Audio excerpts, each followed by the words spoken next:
तो कैसे हो भाइयों? उम्मीद है सभी बढ़िया हो गए और एकदम फर्स्ट क्लास हो गए। तो स्वागत है आपका हमारे एक और नए वीडियो में। आज हम लोग एक्सप्लेन करने वाले हैं ड्रैगन डिवोर्मिंग का पार्ट 4। I mean part 5।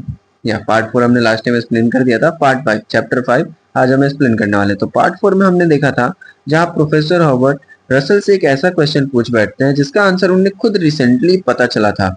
और ताज्जुब की बात है, रसल उसका आंसर दे भी देता है। तो चलिए देखते हैं उस क्वेश्चन का आंसर क्या था। वैसे वो क्वेश्चन था कि उन चार मेथड में से, उन चार मानवों में से, सॉरी, क्या था, मैं भूल गया। देख लेते हैं चलो। क्वेश्चन क्या था, हाँ। तो मैजिक के चार स्ट्रक्चर्स में से सबसे ज्यादा महत्वपूर्ण क्या है? ओके। तो चारों में से सबसे ज्यादा महत्वपूर्ण क्या है? तो उसका आंसर है मेंटल इमेज। रसल बताता है उसका आंसर है मेंटल इमेज। तो इस पे हॉवर्ड पूछते हैं कि तुम्हें ऐसा क्यों लगता है? तो रसल एक्सप्लेन करता है कि मैजिक, जादू, जादू किसी हम जादू कैसे करते हैं? हम अपने दिमाग में कुछ सोचते हैं और उसको एक इस दुनिया में, इस रियल वर्ल्ड में लेकर आते हैं माना के थ्रू। और इस प्रोसेस को इस दुनिया में चार हिस्सों में बांटा गया है। पहला, एसिमिलेशन। हमें वातावरण के नियमों को पहले समझना होता है। फिर हमें अपने मन में उसको एक शेप में, उसको एक विजुअल देना पड़ता है। और देन हम उसको एक फॉर्मूले के थ्रू बनाते हैं। और लास्टली हम उसको इस दुनिया में लेकर आते हैं और कास्ट करते हैं। समझना, कंस्ट्रक्शन करना और उसको बनाना, ये सारी चीजें हम पढ़ाई करके और मेहनत से सीख सकते हैं। पर मेंटल इमेज को किसी भी प्रकार की कोशिश करके हम नहीं समझ सकते। मेंटल इमेज को समझने के लिए हमें खुद की लिमिट्स को ब्रेक करना पड़ता है और अपनी इमेजिनेशन यानी कि अपनी सोच को अपने काबू में लेकर आना होता है ताकि हम एक सही चीज बना सकें।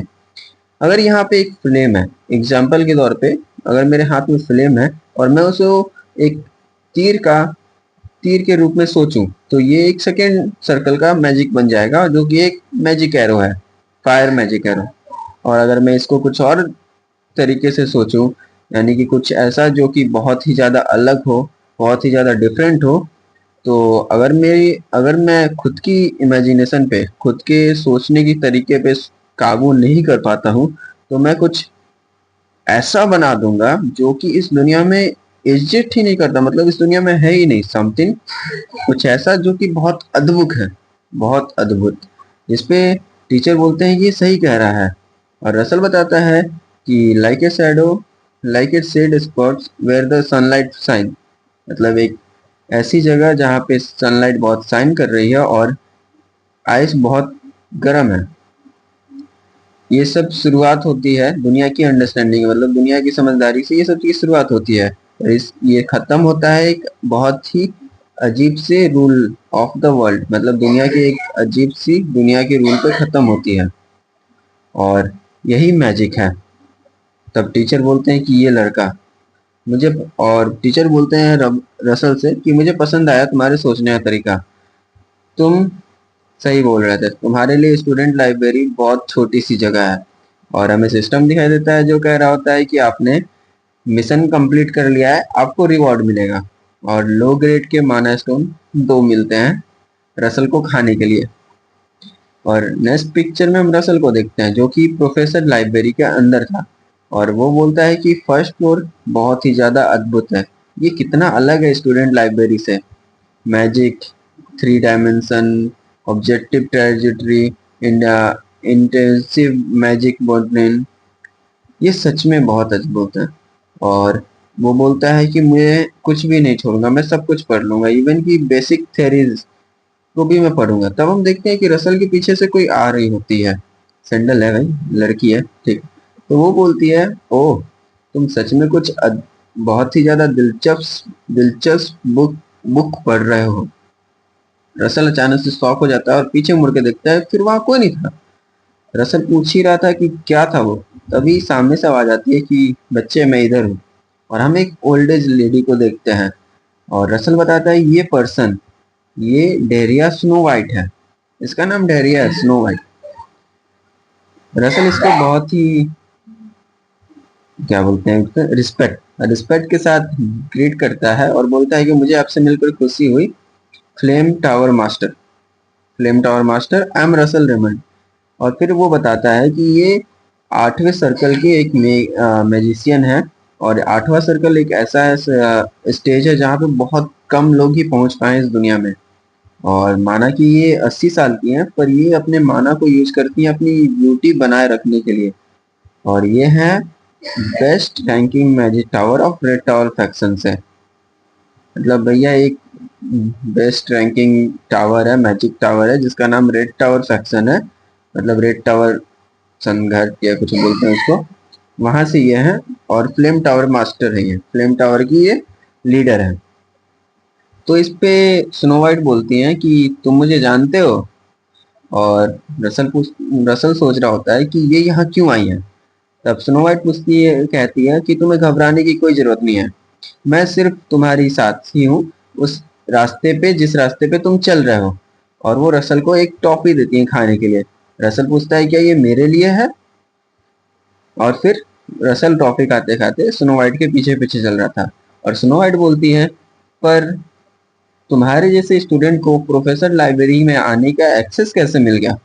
तब इस पे रसल बोलता है, प्रोफेसर हॉवर्ट ने मुझे यहाँ आने की परमिशन दी है। तब फिर स्नो वाइट बोलती है कि उस उल्टी खोपड़ी के इंसान ने। तब रसल हंसते हुए बोलता है कि उल्टी खोपड़ी। और स्नो वाइट बोलती है कि तब मुझे समझ में आ रहा है कि तुम सच में कुछ बहुत ही ज्यादा दिलचस्प चीज पढ़ रहे थे। आखिर तुम्हारे पास इतनी प्योर माना जो है, तुम्हारी माना बहुत स्टेबल है, कितना रेयर है। तब रसल सोच रहा होता है कि क्या इन्होंने कुछ नोटिस कर लिया मेरे अंदर। और स्नो वाइट बोलती है कि चिंता मत करो, मैं यहाँ तुम्हें लेक्चर देने नहीं आई हूँ। रसल बोलता है कि थैंक यू मैम। और स्नो वाइट वेल देन बोलती है और कहती है कि बहुत ज़्यादा काबिल बनो, ताकतवर बनो। और ये बोल के वो गायब हो जाती है। और रसल बोलता है, यस फ्लेम टावर मास्टर। और रसल प्रोफेसर लाइब्रेरी से बाहर आ जाता है और ये बोल रहा होता है कि मैंने सोचा नहीं था कि मैं उनसे यहाँ मिलूंगा, कितना अनएक्सपेक्टेड था। तभी पीछे से आवाज आती है कि ये रसल है ना, पर वो प्रोफेसर लाइब्रेरी से बाहर क्यों आ रहा है, क्या वो यहाँ किसी से मिलने आया है, ये खुद को समझता क्या है। तब ये एंटी फेडरिक, हाँ शायद यही नाम था इस पीले बाल वाले का, ये फेडरिक कभी सुधरेंगे नहीं यार, हर बार आते हैं लात खाने। तो ये पीले बाल वाला एंट्री फेडरिक बोल रहा होता है कि लगता है ये किसी, क्या बोलते हैं यार इसको, हाँ प्रोफेसर के तलवे चाट के आया है यहाँ पे। खैर इसको यहाँ से कुछ नहीं मिलेगा, जितनी कोशिश करनी है कर ले रसल, तू कुछ हासिल नहीं कर पाएगा। और ये बोलते हुए एंट्री यहाँ से निकल जाता है और रसल हंसते हुए अपने काम पे लग जाता है। फिर हम देखते हैं स्टेडियम में, और हम को समझ में आ जाता है कि भाई आज फाइनली वो दिन है जहाँ पे रसल फाइट करने वाला है उस एंटी फेडरिक से। और रसल हमें बताता है कि मेरी पास्ट लाइफ में मैं पहला था जिसे बुलाया गया था। और हमें ये एक्सप्लेन किया जाता है, मतलब बच्चे आपस में बात कर रहे होते हैं और बताते हैं कि मुझे भी लगता है कि रसल को इस बार बुलाया जाएगा, क्योंकि ऐसा रूल है कि पहले बिग जो सबसे कमजोर होते हैं उनको पहले बुलाया जाएगा, ताकि वो देखा जा सके। तो बहुत सारे स्टूडेंट बोलते हैं कि रसल मुझे चुनना, मेरा ग्रेड बहुत कम है, मुझे अब आगे बढ़ना है, कंटिन्यू करना है। लेकिन कभी एक अनाउंसमेंट होती है और टीचर जो प्रोफेसर था स्टेडियम में वो बोलता है एंटी फेडरिक, यानी कि एंटन को पहले बुलाया जा रहा है। वैसे इसका नाम एंटन था, मैं एंट्री समझ रहा था। तब बाकी बच्चे बोल रहे थे कि एंटन को क्यों। और यहाँ पे एंटन थैंक यू बोलता है प्रोफेसर को, और हमें पता चलता है कि इन लोगों ने आपस में सेटिंग की है। इसमें प्रोफेसर बोलता है कि ये कुछ भी नहीं था उन हेल्प के सामने जो कि फेडरिक फैमिली ने मुझे की है, प्रोवाइड किया है। तब रसल बोलता है कि मुझे लगा ही था। और एंट्री बोलता है कि वहां बैठ के क्या कर रहा है, नीचे आ जा रसल रेमंड। और इसी के साथ ये पार्ट ही खत्म होता है।